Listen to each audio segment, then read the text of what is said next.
दोस्तों नमस्कार। Rajesh sir classes में आपका स्वागत है। आपके सामने कक्षा 10 यूपी बोर्ड 2024 विज्ञान का पेपर। तो देखिए इस वीडियो में इस पेपर का हल बताऊंगा। तो शुरू करते हैं पेपर का हल। पहले देख लीजिए, निर्देश है 15 मिनट प्रश्न पत्र को ध्यानपूर्वक पढ़ना है और बाकी निर्देश आप पढ़ सकते हैं। हम सीधे चल रहे हैं आपको ले करके बहुविकल्पी प्रश्नों पर। 20 बहुविकल्पी प्रश्न है, प्रत्येक के 4 उत्तर दिए रहेंगे, एक उत्तर सही रहेगा। उन प्रश्नों को मैं हल करता हूं। देखिए पहला है, किसी वस्तु का आभासी एवं आकार में बड़ा प्रतिबिंब बनाने के लिए कौन से दर्पण का प्रयोग करना चाहिए। किसी वस्तु का आभासी एवं आकार में बड़ा प्रतिबिंब बनाने के लिए कौन सा दर्पण का प्रयोग करना चाहिए। उत्तल, अवतल, समतल, उपर्युक्त में से कोई नहीं। तो इसका सही विकल्प है अवतल। ठीक है ना। अवतल दर्पण के सामने यदि किसी वस्तु को हम ध्रुव और फोकस के बीच में रहते हैं, अवतल दर्पण के सामने किसी वस्तु को यदि हम ध्रुव और फोकस के बीच में रखेंगे तो उसका बड़ा आभासी प्रतिबिंब प्राप्त होगा। तो बी विकल्प सही है। अगला प्रश्न, तो देखिए अगला प्रश्न आपके सामने, किसी वस्तु का आभासी आकार में बड़ा प्रतिबिंब बनाने के लिए कौन से लेंस का प्रयोग करना चाहिए। उत्तल, समतल, अवतल, उपयुक्त में से। वहाँ क्या था, दर्पण था, यहाँ लेंस है। उत्तल, अवतल, समतल, उपयुक्त में से कोई नहीं। तो ए विकल्प सही है। यानी लेंस, उत्तल लेंस के सामने हम यदि दर्पण लेंस और फोकस के बीच में रखेंगे तो उसका आभासी तथा बड़ा प्रतिबिंब दूसरी तरफ प्राप्त होगा। आकाश के नीले रंग दिखने का कारण होता है परावर्तन, अपवर्तन, विक्षेपण, प्रकीर्णन। तो आकाश के नीले रंग दिखने का कारण होता है प्रकीर्णन।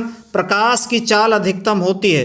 तो प्रकाश की चाल जल में, हीरे में, कांच में, निर्वात में। तो प्रकाश की चाल सबसे अधिकतम होती है निर्वात में। ठीक है, प्रकाश की चाल सबसे अधिक कहाँ होती है, निर्वात में होती है। यदि 3 विभिन्न मानों के प्रतिरोधों को श्रेणी क्रम समायोजन में जोड़ा जाए तो उन सभी में निश्चित रूप से एक ही मान होगा। यदि 3 विभिन्न मानों के 3 प्रतिरोध हैं और उनको श्रेणी क्रम में जोड़ा जा रहा है, 3 विभिन्न, इनके मान अलग अलग हैं, इसका प्रतिरोध अलग है, इसका प्रतिरोध अलग है, इसका प्रतिरोध अलग है, श्रेणी क्रम में ये इसी प्रकार से जोड़ा गया है, इसी प्रकार से जोड़ा गया। तो कह रहा उन सभी में निश्चित रूप से एक ही मान होगा, प्रत्येक प्रतिरोध के सिरों के बीच विभवांतर का नहीं, ये गलत है। प्रत्येक प्रतिरोध में उत्पन्न होने वाली ऊष्मा का ये मान भी गलत है। प्रत्येक प्रतिरोध में प्रवाहित होने वाली विद्युत धारा, यानी जो विद्युत धारा यहाँ से आई प्रवाहित होगी वो अंतिम यहाँ निकलेगा, यानी सी विकल्प आपका सही है। अगला प्रश्न है, किसी विद्युत परिपथ में किसी प्रतिरोध के सिरों के बीच विभवांतर की इकाई होती है। विभवांतर की इकाई क्या होती है, ओम, एम्पियर, वाट, वोल्ट होता है। विभवांतर की इकाई क्या होती है, वोल्ट होता है। एक चुंबकीय क्षेत्र में क्षेत्र के लंबवत स्थित विद्युत धारावाही चालक पर लगने वाले बल की दिशा होती है। एक चुंबकीय क्षेत्र में क्षेत्र के लंबवत स्थित लंबवत स्थित विद्युत धारावाही चालक पर लगने वाले बल की दिशा। कोई चुंबकीय क्षेत्र है, क्षेत्र के लंबवत क्या है, विद्युत धारावाही चालक है, उस पर लगने वाले बल की दिशा चुंबकीय क्षेत्र की दिशा के समानांतर, गलत। चालक में प्रवाहित होने वाली विद्युत धारा की दिशा के समानांतर, गलत। इन दोनों दिशाओं के लंबवत, सी विकल्प आपका सही है। सी विकल्प आपका सही है। अब हम आपको लेकर चलेंगे अगले प्रश्न की तरफ। तो देखिए एल कोण 8वां उपभाग 2, यहाँ से शुरू हो गया आपका क्या, केमिस्ट्री। एल्केनों का सामान्य सूत्र, एल्केनों का सामान्य सूत्र ये नहीं है, ये नहीं है, ये नहीं है, और ये एल्केनों का सामान्य सूत्र आपका ये बी वाला पोर्शन है। ठीक है। निम्नलिखित में समजाति श्रेणी है, समजाति जिनकी बिरादरी एक ही होती है, ठीक है, जिसका क्रियात्मक समूह एक ही होता है। तो देखिए ये है एल्किन ग्रुप है, ये भी एल्किन ग्रुप, ये भी एल्किन ग्रुप। ये क्या है, एल्कोहल है और ये एल्डिहाइड है। इनका फंक्शनल ग्रुप अलग अलग, यानी सजाती नहीं है। ये एल्डिहाइड है और ये भी एल्डिहाइड है। ये फार्माल्डिहाइड, ए एसिटाल्डिहाइड, ये मेथेनल, ये एथेनल है, यानी पहला और दूसरा सही है, यानी पहला और तीसरा डी विकल्प आपका सही है। 10वां प्रश्न है, निम्नलिखित में से कौन सा धातु ठंडे जल के साथ हाइड्रोजन गैस बनाता है? निम्नलिखित में से कौन सा धातु ठंडे जल के साथ हाइड्रोजन गैस बनाता? तांबा, भैया तांबा में पानी रखा जाता, कोई क्रिया नहीं होते। सोना नहीं। पोटेशियम, एल्युमिनियम में पानी रखा जाता, पोटेशियम बचता है आपका। शून्य पीएच वाला विलयन होता, देखिए शून्य पीएच वाला विलयन थोड़ा सा इसमें कन्फ्यूजन है, क्योंकि शून्य पीएच वाला विलयन अत्यधिक अम्लीय होगा, तो इसमें अम्लीय, क्षारीय, उदासीन, तो अत्यधिक अम्लीय के कारण उपयुक्त में से कोई नहीं।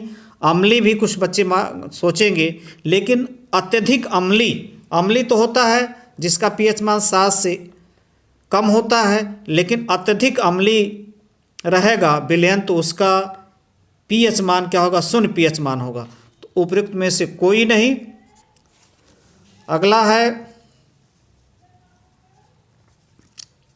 सूर्य के प्रकाश एवं पराबैंगनी की उपस्थिति में कार्बन डाइऑक्साइड तथा जल के संयोजन से निम्नलिखित में से कौन सा यौगिक बनता है? सूर्य के प्रकाश एवं पराबैंगनी की उपस्थिति में कार्बन डाइऑक्साइड तथा जल की संयोजन से निम्नलिखित में से कौन सा यौगिक बनता है? ग्लूकोज, ठीक है ना, ग्लूकोज बनता है। C6H12O6।